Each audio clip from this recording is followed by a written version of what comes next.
Want to drive sales without spending more on ads? Email marketing is your answer. In this video, I'll show you how to run campaigns right inside Shopify. Welcome back to Guide with Samuel. Shopify has built-in tools to capture emails and send marketing campaigns. First, build your list. Use the built-in email sign-up form or an app like Shopify Email to create pop-ups or embedded forms on your site. Then, to send a campaign, go to Marketing a Campaigns and create a new email. Shopify provides easy-to-use templates.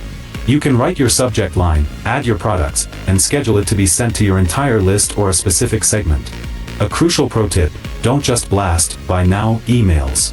Provide value. Send a welcome series, new product announcements, or content from your blog. Building a relationship leads to more long-term sales than constant promotion. And just like that, you can start communicating directly with your most loyal customers. Email marketing has the highest ROI of almost any channel.